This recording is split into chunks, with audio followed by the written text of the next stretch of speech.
at the depths, we're working with a very old lineage of tonic herbalism that transcends the capacity for it to be institutionalized into a university course. The origins and the most well-documented, but documented in a way that slippery and talks about principles rather than rules that can be regulated by an institutional board or something like that and give licenses. It's a medicine for the people, but the terminology and the principles are so old world.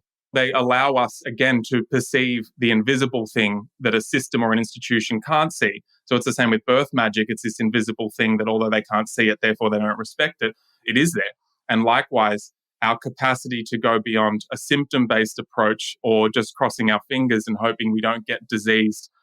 There's an invisible cultivation that comes about. We can get into the treasures. The first thing I saw with Taoist herbalism was like, there are these precious treasures in the body, and we're just going to capture a certain amount of functions and capacities and energies, and we're going to call them the treasures, Jing, Qi, and Shen. And your primary job is to guard them and treasure them.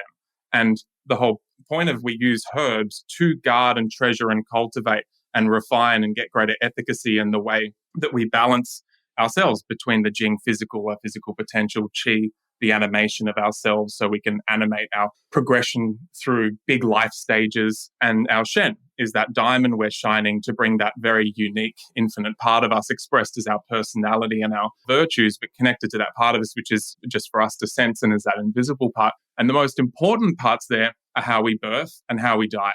And so all of Taoist herbalism, all we're really ensuring in terms of birth, I very accidentally, our tonic herbs have just been out there supporting the preparation for a strong birth, the body, preparing through stages of conception, helping men and women cultivate and get a relationship with fertility rather than thinking it's something clinically that you have or you don't have, but getting a relationship with it. And just watching the Jing herbs go in and help people feel, if I get my kidney water flowing and I have a balance between yin and yang, oh my gosh, there's this blossoming of fertility.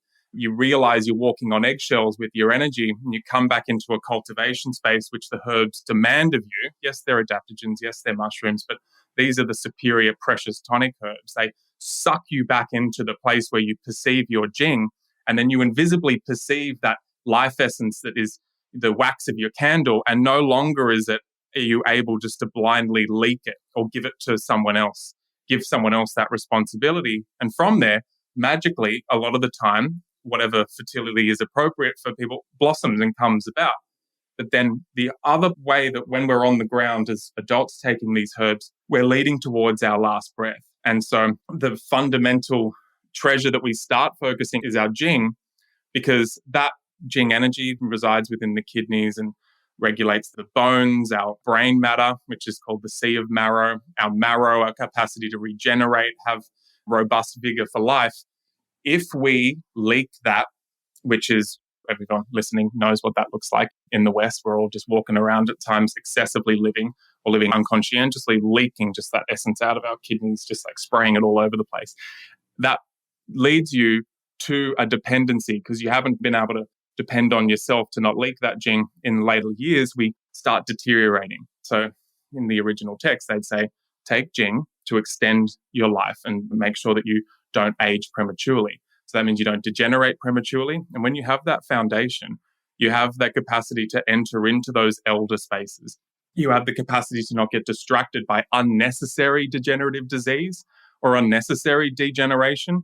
So you have a greater capacity in physical body that can take you into those elder years, and you're able to refine your experiences and become that encyclopedic wisdom that we all have within us and lead towards that last breath with absolute potential and springing off into the next adventure.